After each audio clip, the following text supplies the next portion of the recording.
Hello friends, welcome back to my channel. Thank you for tuning in today. I really appreciate you all. If you haven't subscribed, please consider doing so.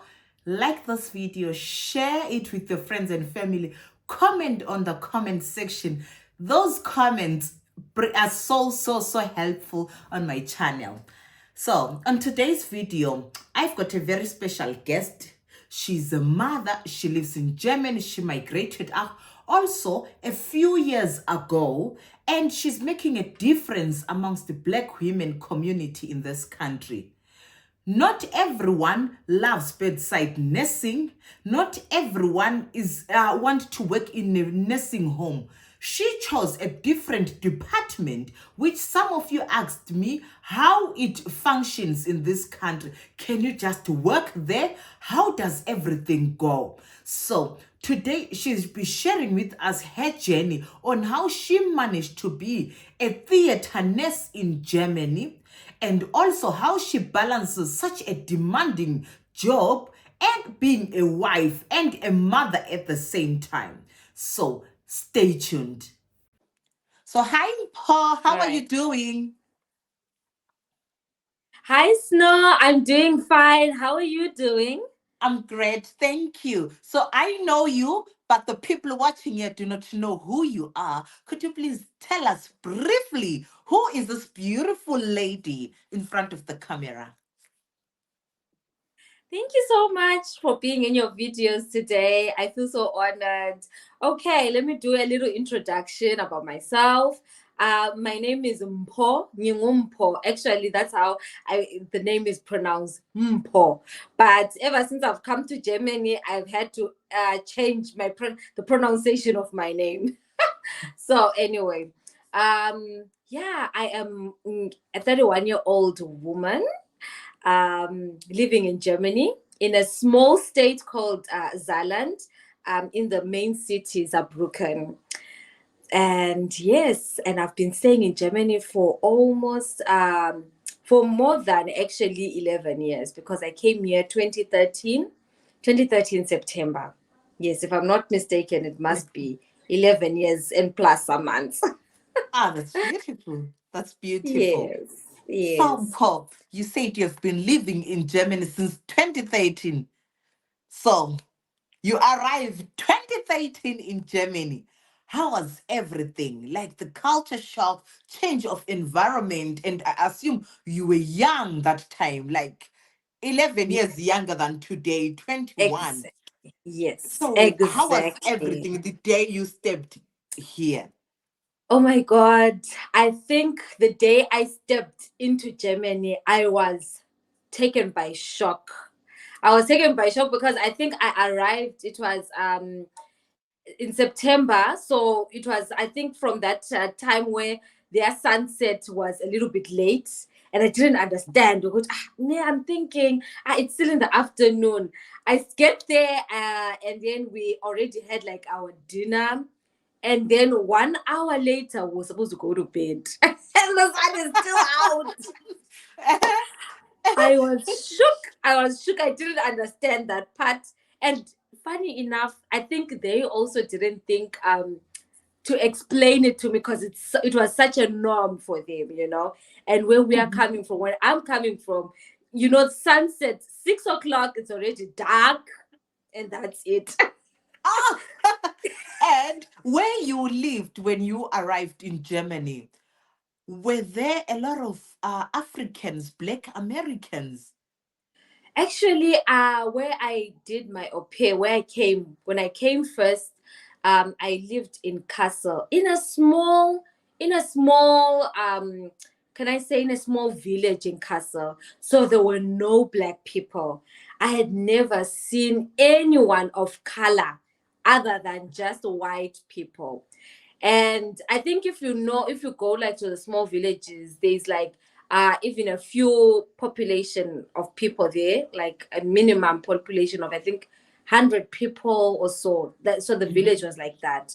So definitely I was like the only black person there. And yeah, I think they were shocked. No, but the au pair before me was a black person. So the family was already used to a little bit of black people, but the Mhm. village itself, it didn't have any black people there.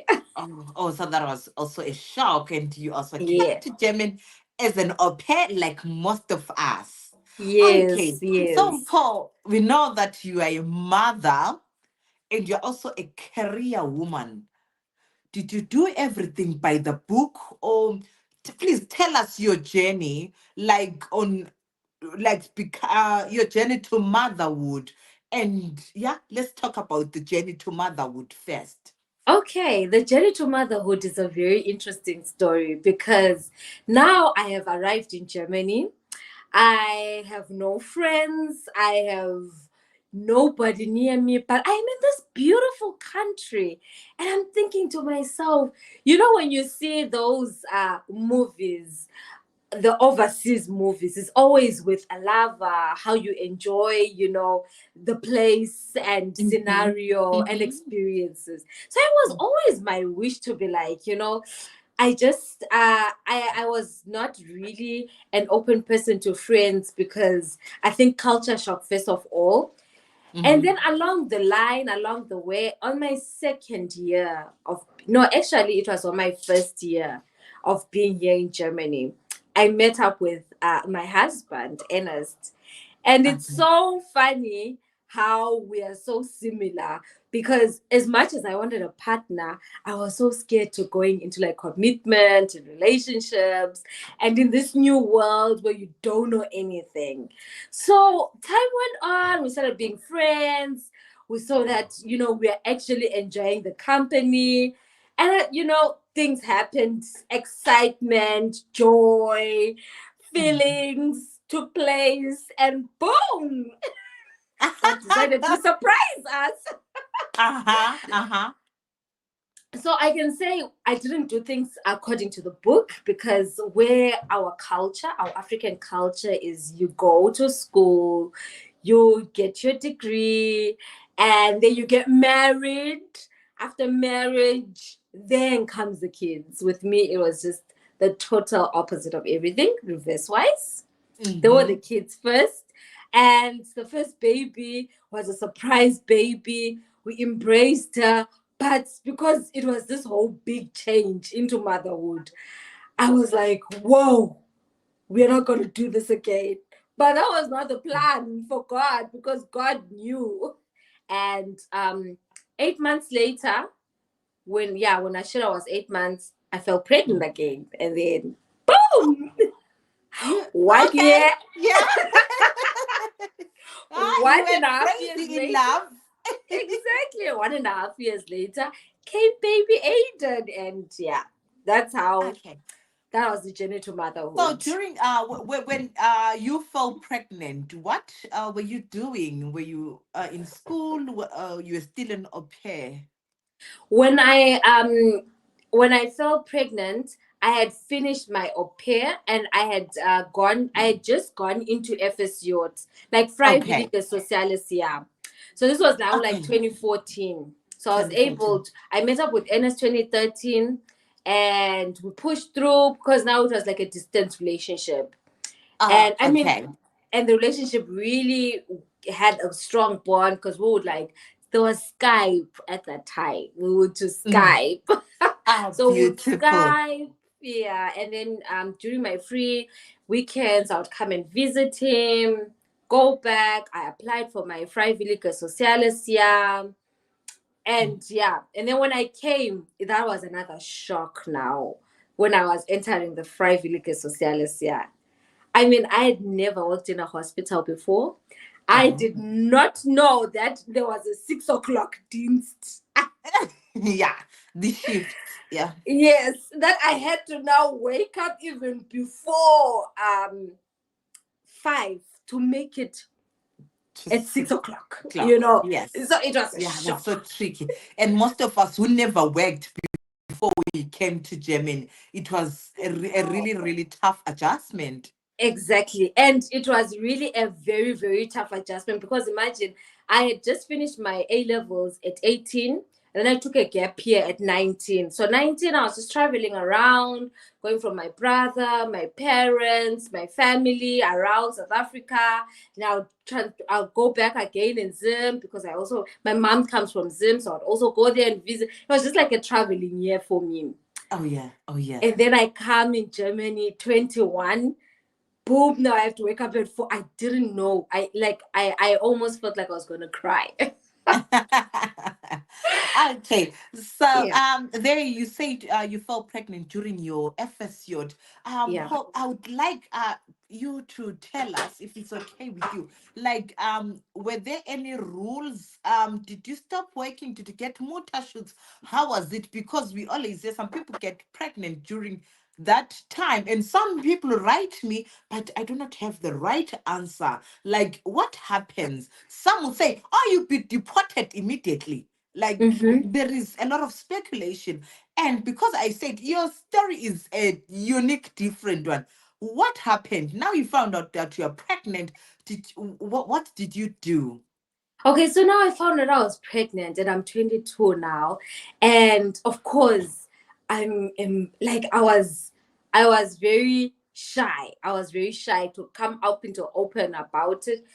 Actually, let me first take you back a little bit. So when I was doing my FSJ, I went not directly into the hospital, but there was an agency that was like recruiting the young girls to Mhm. like show them into, like the hospital, what can I say, career. Yeah. Yes. Mhm. So this agency would also hold up seminars in between. They would follow up. Are you happy? Are you okay? Uh-huh. Are there any problems that you're facing? So now when I fell pregnant, I was not confident to come up and tell people. So what I did was, we first went to the doctor, to the gynecologist, Mhm. and I was pulling NS everywhere because I'm like, oh my God, I don't know how to face the world. So yeah, we got to the doctor, the checkups, everything. And then now it was a little bit difficult for me to wake up early in the morning to actually appear. So the doctor would actually write me like sick leaves, like 2 week sick leaves and all that, until Okay. he found out that okay, I'm literally not capable of Working. literally of working. So what I did now, I then contacted my agency, and then I Mhm. told them that I got, was it a Arbeit, Beschäftigungsverbot. genau, Beschäftigungsverbot. And then she was such a loving lady. Then she came in and then she told me all the advantages of being in a Beschäftigungsverbot, because as an FSJ, you still get your 30 days leave. And that was just the beginning of my FSJ, and I hadn't taken any leave days. So which means I still had my 30 days of leave, and she told me that I was still going to get my salary. So I didn't need to come back and finish off the year. Oh, okay. Yeah, Oh, exactly. So, okay. and then she forwarded everything to like the Pflegedienstleitung, Yeah, and okay. The Flickedienstleiter is the matron in the hospital manager department. Yep. yes, Mhm. exactly, the manager, exactly. So then they just told me that okay, yeah, they just it just they just let me go like that. They let me go on a rest leave. I think that's what it's Okay. called. Exactly. Okay. Yeah. So, how far were you in your Um, pregnancy around that time? that was just even the beginning. I don't think I'd even reached like 3 months. I think I just Oh, like, really? yeah, Oh, okay. yeah, Okay, because I always hear people say, no, you do, you're just going to be fired, you will get fired, and all those stories. So thank you for sharing this. Yeah, yeah, thank you. yeah. You're welcome. Yeah, I Mm, think this is information that people don't know. Yeah, no. until, yeah, Okay. exactly. Yeah, So, Paul, like I remember when I was pregnant, just before I gave birth, my medical aid gave me some money to help with baby preparation. Did you also get the same? Yes. So now this Uh-huh. woman was actually telling me about the advantages. I mean, the resources that I could actually even benefit from the state or from, Uh-huh. yeah, exactly. So there is actually, I don't know if it's in every city, but there's a place here that's called Pro Familia, and I'm sure maybe Yes, yes, it's we have it here everywhere. also. Yes. Exactly. Pro Familia now was now like uh, an an organization now where they stood to just talk to me, try to be, to hear my story out, to say, okay, how far are you? Do you have, can Mhm. you like financially like Sustain yourself. sustain yourself? Do you have money to even buy like the starter apps, like the Kinderwagen, the baby things, And then they helped me. They like helped us and they gave us the money because at that time also Ernest was a student. So they Okay. gave us Okay. like starter up money to buy baby things. What else happened? The physician, they Uh-huh. also The gave medical me aid, yeah? money. Mm-hmm. Ah, okay. Exactly. My medical aid actually gave me I think, is it 6 weeks? Is it 8? Is it 6 weeks before birth?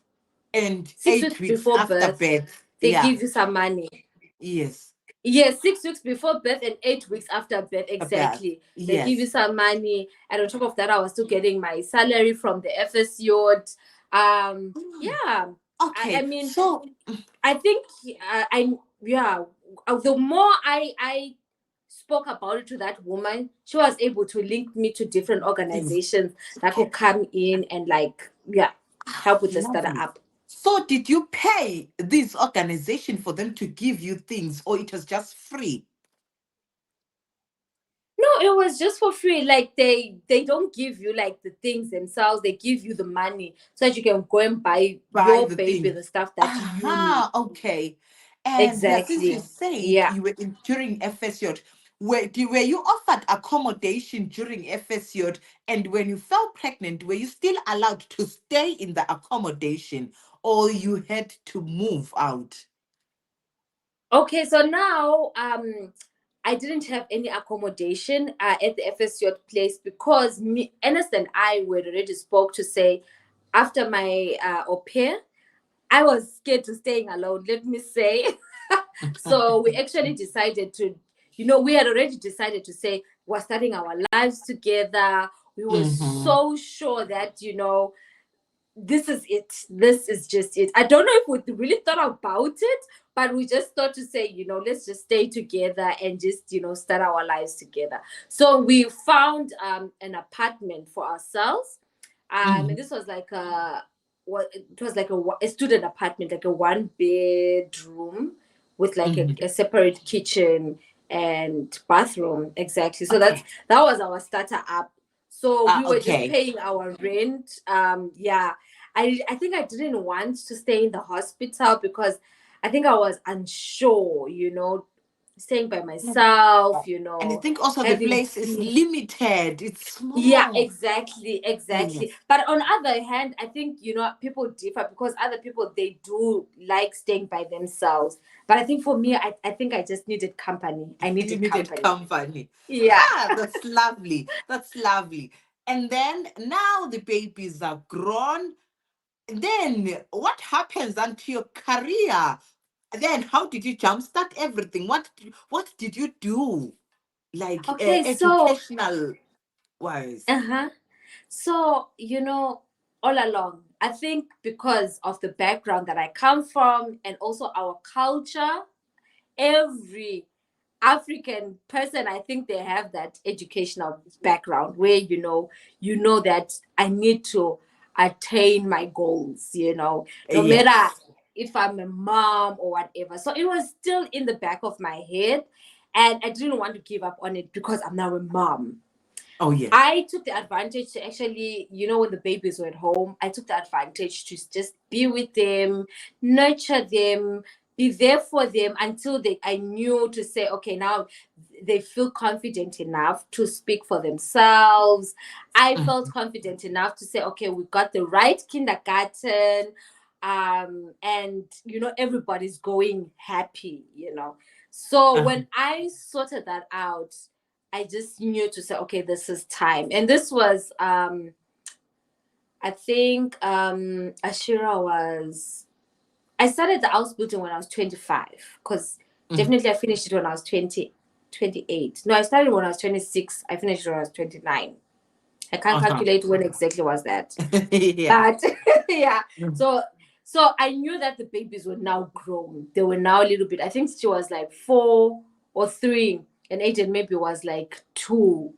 Yeah. And they were now together in the same kindergarten. We knew the Etiagans, so heads full of Etiagan. Oh my God, even till today, perfect. Like I think sometimes God just links things together. Together. Yeah. So when that happened, I started my applications. I started applying to that hospital that I had been. I applied to almost all the hospitals that were there, Mm-hmm. and I just went for the interview and I got the place, and I was so overjoyed because now starts at a different stage of my life. Mom Okay. life, chasing career.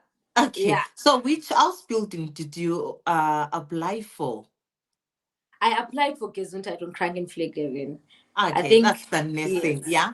Mm-hmm. Yeah, yeah, Nursing. exactly. Uh-huh. Ah, that's beautiful. So, Mpho, I'm also a nurse. I know how demanding our apprenticeship is, the house building. How did you balance that? Because the shifts, morning shifts start at 6. There is no kindergarten that I know in this country that opens before 7 o'clock. And the afternoon shift ends at 9, at 10 p.m. How was it?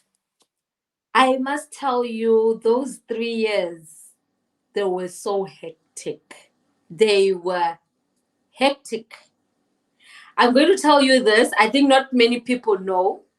But when I started the house building, I started at the same time with my husband. So he shifted now from his student thing, because it didn't work out, as a student person who, you need to shove a lot of things together. It didn't work out. Yes. So he didn't decided to join the house building. So now both parents were doing the house building at the same time, having 2 little kids. Mind blowing. It was hectic. Hey! It was hectic.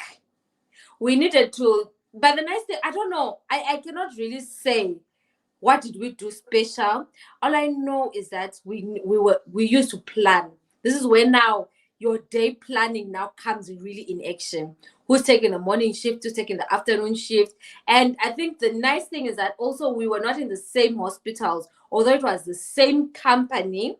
It was not the Mhm. same hospitals. So every Okay. time NS had like a theory, I'll be maybe having a praxis. When I'm having Okay. praxis, NS is having theory.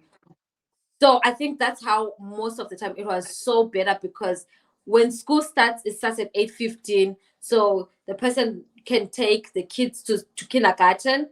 Mm-hmm. And when I'm having like a morning shift, finish at 2, I can come and pick up the kids. So it was like literally a co-joint thing, cooperating together, parenting together, goals So, what together. was there a day during your house building where you thought, you know what, I think I'm giving up? It's either I focus more on my kids or I choose my career, where there was that intra-role and conflict where you had to be a mother and you had to be a student nurse. Was there a day like that where you almost Okay. cried, or maybe you even cried, and you said, no, I can't? What I had think happened? What was giving that day? up giving up was never an option for me, because I wanted it so bad. I had been waiting this. Remember, I'd finished school at 18. So 19, 20, 21, 22, 23, 24, 25, 26. We're talking 9 years before I can enter back into school. I really wanted it. So giving up never came in. But I Mhm. can tell you there were times I cried multiple times, because now I don't want to give up. I don't want to show my kids that giving up is ever an option. I don't want to show myself before I can even be, to show the kids myself, because I always tell myself that before I can be a present mom, I need to feel good about myself, then I can give my kids that love that they deserve. So I knew that giving up was never an option because I was going to regret it. But crying, I cried from the beginning. What had happened? What's one thing that I can tell you is that I think when I began the Ausbildung, we are coming from different cultures, yeah, where we are coming from respectful cultures. I think not everybody's taught to voice out. And with everything that has happened along the way, traumas and everything, you're unsure of what to say and what not to say, what to feel and what not to feel. But I remember there was a time where, like, my hospital was a psychiatry hospital, so they had to do in cooperation with like a normal hospital with like Cherokee Station and all that. So this hospital is in a small little village where like there are no Black people and all that. And now it comes again, I'm the only Black person that is in this whole hospital. I went to this hospital. So I think now my tears had now finished. Because now I would come and Ernest would try and... So every time I cry, Ernest tries to motivate my spirit. Like, no, babe, you got to fight for it. You got to, So I was going to this hospital and I faced like some, I don't know, some discrimination, some racial, sides where I never had ever experienced them and I didn't know how to react. And now after, when you cry so much, and then now comes like this defensive, Yeah. part of you. So I remember there was a time and I'd come into like the station, this hospital had 4 stations. So every time we would rotate the station. So you come into this station, it was a Shawagisha station, and people are of course looking. I don't know whether they're looking. I don't think they're looking down upon but they are trying to see, Mhm. who are Yeah, you? to try. You know what I mean? To try you. Yes. Yeah. Yeah. You come there every time. I'm not even in that station. I'm always sent to another in a geriatric station. And the way they'll send me, yeah, heute du musst zu dieser Station, zu der geriatrischen Station zu waschen. I'm like, this people. Hey, I just Imagine didn't we came send them to students and wash people. and she'll say directly, yeah, you get started to fashion. So I mean, even if I'm going to fashion, yeah, I know it's part of it, but you could make But it say look it in a friendly way. You know what I mean? So I think it was always so. You know what I just said to myself? This was the second year now. I just said, it's okay. Let me just go. It will disturb me because every time you go to the station, you want to go and learn something. You want to, Yes. experience new things in that different department because not all stations are the same. Huh? Mm-hmm. So, okay, I let that Einsatz, also that period finish. And then I went to another one. The geriatric station now. Okay. I did what I had to do. It was okay. Okay, I finished that Einsatz and then I went to the 3rd station. When I got to, I think now it had reached the limit. So now I get there and I'm like a second student. Now you have a little bit of knowledge. Little, And then there's a practicant who's there. And then this nurse, she just ignores me, because I'm now supposed to work with her. And she ignores me completely. And she takes this practicant and she's pulling the practicant with her. And she's like, yeah, du darfst heute, du darfst to the practicant, du darfst die Medikamente verteilen. In my mind, I'm thinking, this is a practicant, and here I am as a 2 Jahre Auszubildende. I mean, I'm preparing, Yeah, I'm almost like the staff nurse here. You know what I mean? Yeah, you I'm respect, thinking, please.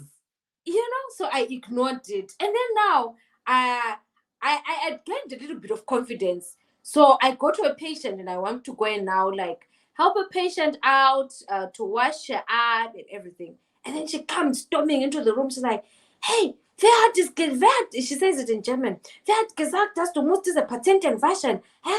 Das darfst du nicht ohne mich zu fragen. And I was like, whoa, whoa, whoa. Today you are testing me. I was able to speak out and I was able to voice myself out, and I was so proud of myself.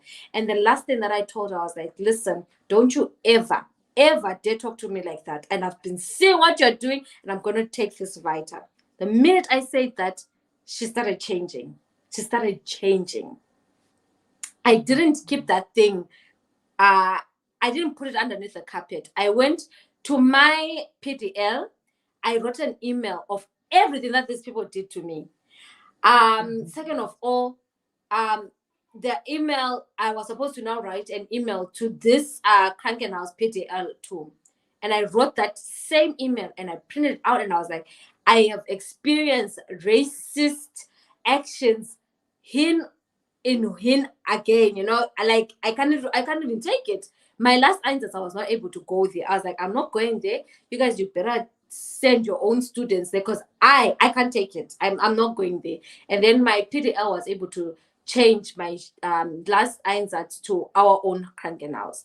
So now they didn't let it go because now they were so worried to say the only black girl here is complaining, and they were afraid that I was going to take it further now. So now they sit me down, the PDL for that Krankenhaus, and then she's like, and then the nice thing is like my class teacher was like, I don't want you to go alone because we don't know if they might attack you or anything. So I'm going to go with you as like the second person and we're going to do it unter 6 Augen. Yeah. So everybody is there and you also feel protected. Oh, I felt so good. No, I won't lie to you. I felt so good because now when it ended, they started now, so we had our meeting, our talk, where she was asking me, okay, I'm so sorry you faced these things, but I'm sure there were even parts where, there was something beautiful about it. And I was like, of course, the stations, I was here to come and learn, and I was, but the unfortunate part is that I was not able to learn completely because it was always taken away from me, although Yes. there are nice, Vitteral Cherokee on itself, and Shuna is Cherokee out, things that we don't have in our Krankenhaus. And she assured me, okay, I'm so sorry that this happened, but I'm really hoping that, you could actually, forgive us and, take us into consideration that with time we'll take your letter also to try and change how we handle people of the other race. I mean, at the end of the day, we are both people, underneath the skin. And I'm like, it's okay.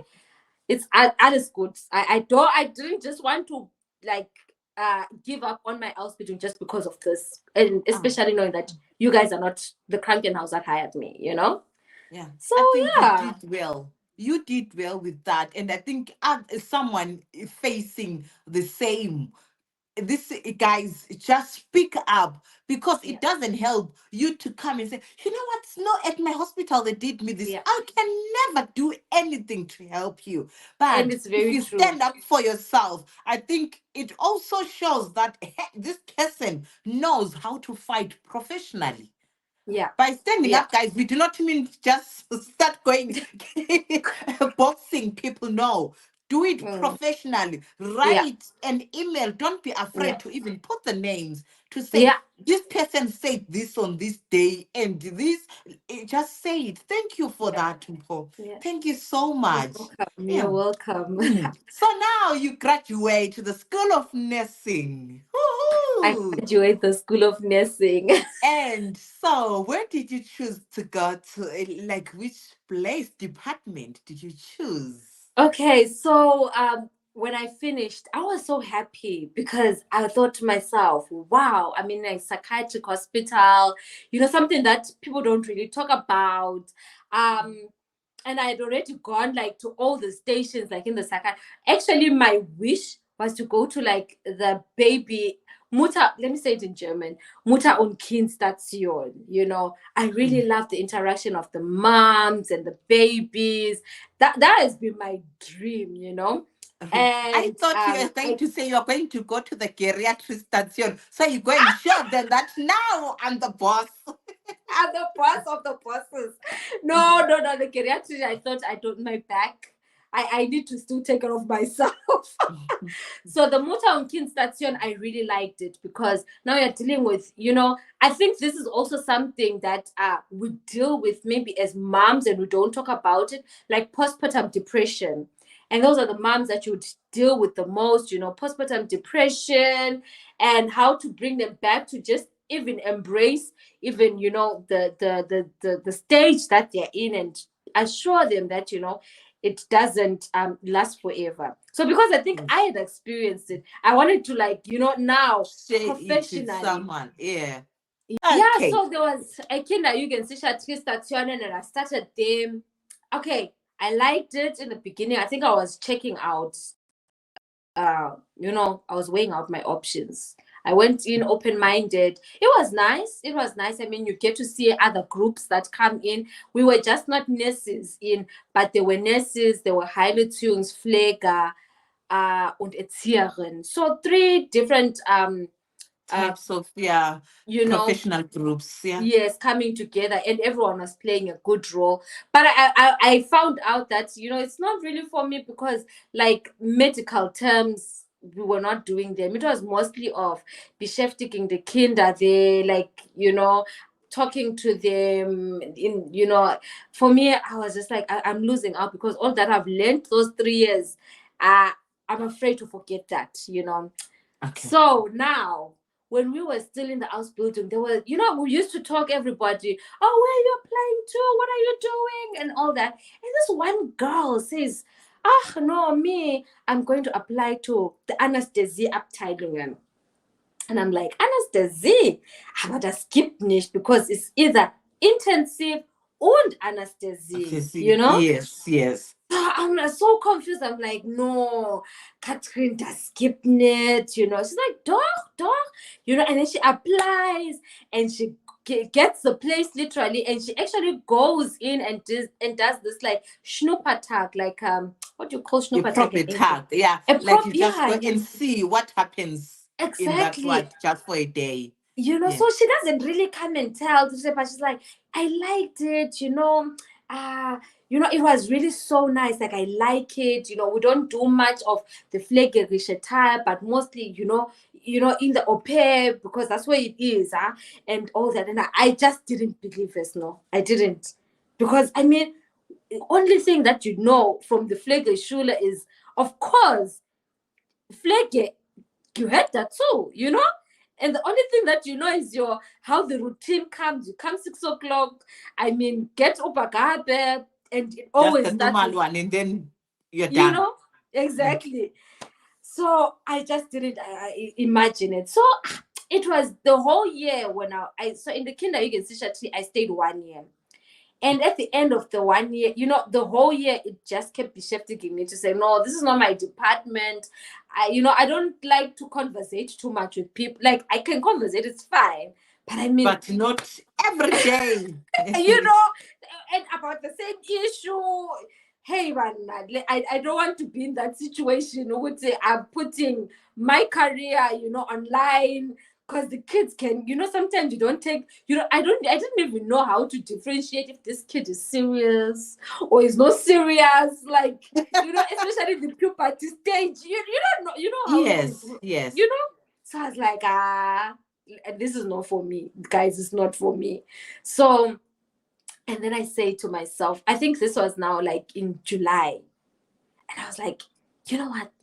I think I want to try the anesthesia. I'm scared. I've never been to the operation, but I can feel that I really want it. Like, I want to try it out. So I'll be texting this girl, you know, that I was there. I was like, Katrina, are you really sure? Like, tell me, like, how is it? Do you think I can manage? Like, I know that maybe I think you can manage, because I used to like anatomy. I love anatomy, you know, the body, the human body, you know. I'll be shifting myself there so much. I'm like, ish, but I don't know. You know, there are always those doubts. So you're thinking to say, what about, you know, you see things that you can't handle. Yes. You know? So I didn't let fear stop me. And so Ernest actually was in the intensive. And you always used to tell me, you know, the anesthesia, they're always calling him because in their hospital, they are specialized in the heart and the lungs. It's a heart and lung centrum, you know. Okay. So he would always tell me about it, say, yeah, sometimes, you know, the anesthetist, and, you know, they would call me to say, come and join our team. And I was like, ish, you know. So now what I did here then, because the Krankenhaus he was working at was a little bit far. So he wanted to come a little bit closer to the city. So he then applies first in this Krankenhaus. And he gets the place. Now even, you know, the excitement The motivation is high. It's now over here, and I'm like, oh my God, no, but I can't even handle myself, because every time I'm not going, I'm just thinking, this is definitely not for me. Like I can't be talking the same sentence. Why do you want to kill yourself? I mean, come on, you know, it's not for me. Mm-hmm. And then now I just say, let me apply. I applied, and then they called me for the interview, and the interview went well, and then they say, okay, come from a Patag and come and see it if it's for you. Mm-hmm. When I get there, it was so funny because I'd never seen, I didn't even know I didn't even know what to imagine. I get there and they put me in one of the rooms where they are doing like Anleitung, yeah, like where they have to like intubate the patient. And now the guy, yeah, the anesthetist does this stuff, blah, blah, blah, but they put the medication, and now intubation, someone is literally putting Something in the mouth. In the mouth. I'm like, but I was not afraid. It was exciting to me. And I just said, I know I'm at the right place. And that's how I landed at anesthesia. That's beautiful. So Yeah. now, as an anesthetic nurse, what happens? Like we know that department on the Grey's Anatomy. So tell us what happens. You get in at work, bam, at the door. What time does your shift start? And what happens? Just in brief, like a day at work. How does it look like? Okay. So this is the interesting part. I love it because my shift starts at 7:15. Before that, there is no shift. So I have 1 hour more to sleep. I love my sleep. A well-slept Mpho is a happy Mpho. So 7:15, I enter, I log in, I go and I change into my green outfit. It's good, it's nice. I go and take the anesthesia is like where you're independent. You're independent, there's no one to help you. So everybody has their own operation zal, or whatever department that you're working at, you are alone with your anesthetist. So you take your BTM key. What is BTM in English, by the way? Like, you will see it here on the locked screen. medication. Okay. BTM medication key, you have your own tresor, and then you go to your zal.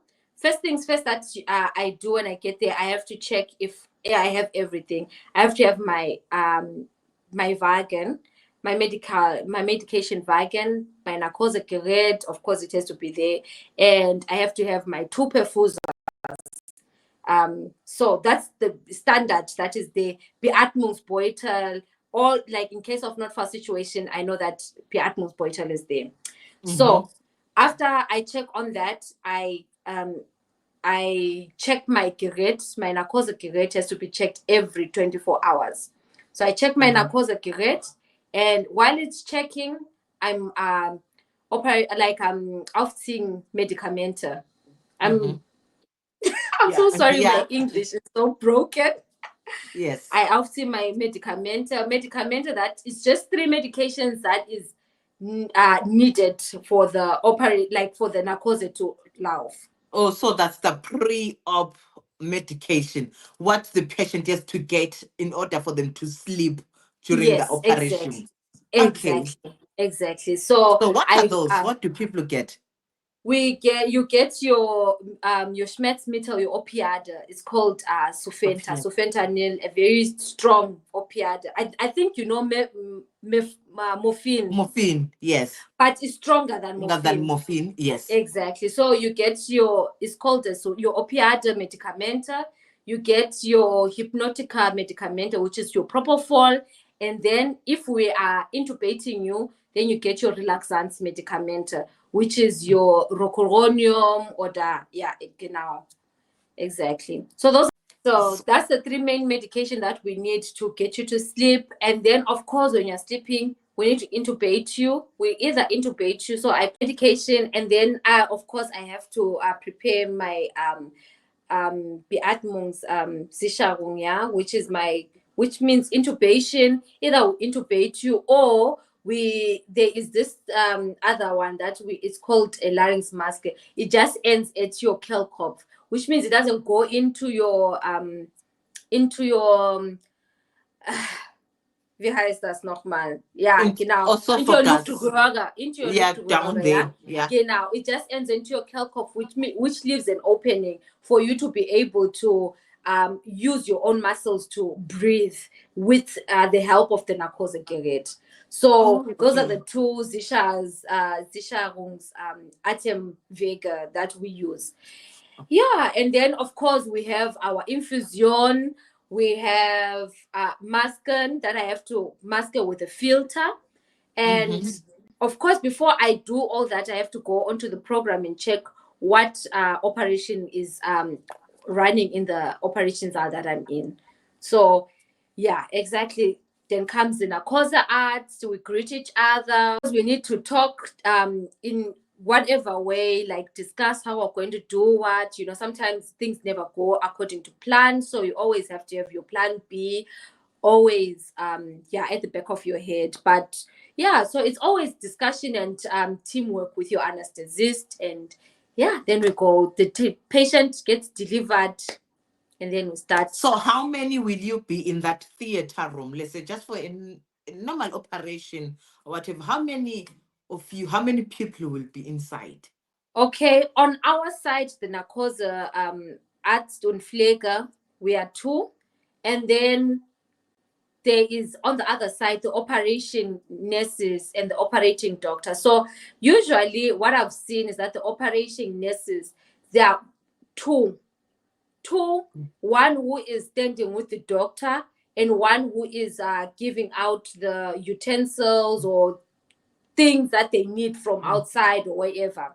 And then there's the operating doctor with his assistant, because they all of course need to do it together. So I think it's 2 minimum. It has to be 6 people.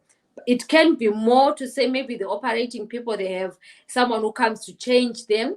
Even on our side, sometimes someone comes to change us, to say, okay, you can go and drink water, you can go and, especially for the anesthetist herself, yeah, because she has to stay permanently with the patient. I, the anesthetic, I can go out. Once my job is done, I can go out and be coming in to just check if everything is okay. Yeah, exactly. In a normal day, how many operations take place when you are at work? In a ZAL, yeah. I think it's different. It depends in which ZAL you are in, because we have like the Unfall Cherokee, we have the Visceral Cherokee, we have the Gun ZAL, we have the Gefäße ZAL, we have the Haun ZAL. So it differs, but minimum patients that can be planned in a ZAL are up to 4. They can go up to maybe 6, but also it depends with which ZAL you're in. For example, Gunzal, gynecology ZAL, yeah, they have like puncture where it's like, okay, just what you call Caesar this? bed. And then but the breast that's amputation. another department on its own. Oh, okay. That's Faisal. The Gunza just says like maybe diagnostica. Yeah, that's the word. Like they're just diagnosing. Maybe they're looking for endometriosis, or that they need to clean up abrasio. Okay. So those little tiny Things. punta. Okay. Yeah, so you can get maybe like up to 4 or 5. But then if you're like in a kifese zal and they're doing an aorta, you get maybe 1 patient, or according to the doctor, maybe if she can do 2 patients, maybe a carotis and an aorta or the shunt revision. Yeah. So kifese is always maybe minimum to 3 or 4. Then you get more. Okay, so in since you started working at the theater, which has been the most scariest and interesting and like an adventure operation that you have seen, where you thought, even until this day, it's coming in your record books? What did you see? I think this question is quite tricky because we see a lot. We see just a lot. one. Tell us where you thought, okay. Okay, let me tell you my scariest and tell you my most interesting. Okay. Should I start with my most interesting, maybe? The scariest. My scariest. Okay. My scariest is when we are in the kifesa and they're amputating, Okay.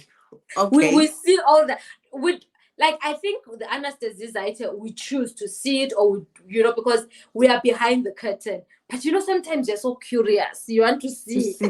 Yes. So the first time I saw them amputating, for me, I've seen only the toe being amputated. One time they were also amputating the leg. I went out. I was like, no, I'm not gonna do that. And then this time, what did you see? What did they amputate? The leg. So my patient was getting a leg amputated and I went out though. But what I really saw now, where the cloth, they put it down, is when they're amputating the toe. I was like, this looks like a horror. When you're in the horror movies and they're coming and they're chopping.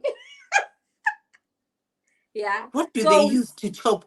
Do they use like a knife, like cutting meat, or tell us. So they use like the first mark it, with the pencil or whatever the marker that they use. And I don't know, do you know this scissors? If you are a gardener, there's this scissors that it's a small Emma rose to cut a rose. Oh yes. It looks to cut like the roses. They cut it off, and then the toe is gone. But if you go to like Mpho Mothobe, it's like you are at the butcher. They're literally. I work in the Mpho Mothobe, but I have never, I only went twice inside the theater, but it was the boring ones, like the boring operation. Just the Ellen Bogen, and then one was what had happened. Oh, it wasn't boring. It was a hip replacement. Oh yes. That was a big one. Yes. So I didn't see. I wish to see like the cutting. I saw the scary equipment was around. It's like I can say the Mpho Mothobe is like a butcher. It's like literally, the Metzger. When that machine of the butcher where they cut and yes, okay, that's enough. Thank you about your day at work. So Paul, now how do you balance being a mom and a career woman? Like these two things are really, really challenging. Like, do you have time for your family? Do you have time for being a wife? How is it? We know it's not easy here. Yeah. Now your question, when you asked me to say during the house building, did I ever feel like giving up? I didn't feel like giving up then because I think I wanted to attain the certificate. But now there are times when I literally feel like giving up. Like, I don't know if it's all worth it because I feel like my time is divided. I'm also asking other moms. I ask other moms too, how do they manage it? Do they get Yeah. mom guilt? What do we do? Because About it. yeah, Yes. is it Exactly. normal? Yeah, yeah, Okay. So, yeah. thank you very, very much. Like, it's been, yeah, interesting talking to you. And yeah, Paul, like, there is someone out there watching this video right now. They wish to be an anesthetic nurse. They wish to balance work and life at home. They want to be present moms. And so they wish to balance it just like the way how you do it. Like, how can you motivate them? Any tip for them? Okay. I think from my experience, I can just say, sometimes just go for it. Don't think of the fears because you may never know. It may work out, it may never work out. For my case, I didn't know that starting at 7:15 was ever possible in Fliege. So which means before I go to work, I have the opportunity to have breakfast with my kids. We talk a little bit before I go and drop them off at school, and I find that that's beautiful. I get to come and even take them from school, and everybody's happy. I feel like I've not um, lost out on anything. On anything? So yes, so I feel like um, take those chances, guys. You may never know. You never know what is on the other side. Oh, yes, yes. Yeah, and I think also, find out information. I find like I love the community that I built. It's not, my friends are not close to me, but they support me from wherever they are, and I appreciate that. That's So beautiful. also, if maybe find a community, talk about those feelings. I mean, nobody gave us a manual about this life. But Yes, you yes, know taking from everybody's little experiences and putting and molding it to your own, at the end of the day, you can only experience your own beautiful moments through that you know yeah, yes, yes. yeah. Okay. So, by the way, guys, if you need all that inspiration of mom life in Germany, like a couple, a family, where you see what they do here during their free time, this is the best person to look and watch. She's got a YouTube channel. And yeah, Mpho, I always want to ask, what made you do that YouTube, like the family videos? What's the motive behind it? The motive behind it, I think there are actually two main motives behind it. The first one is building memories, because Mhm. I actually started the YouTube channel when the babies were small, and seeing them now, they're grown. It's just so beautiful. And the captured moments. And the Mm. second one, I think it's also to show people out there, maybe there's someone who's like me who never knew that it is possible, Mhm. to actually have a family abroad without any help, and make it. You know, we're making it, guys. We didn't sink underneath the water.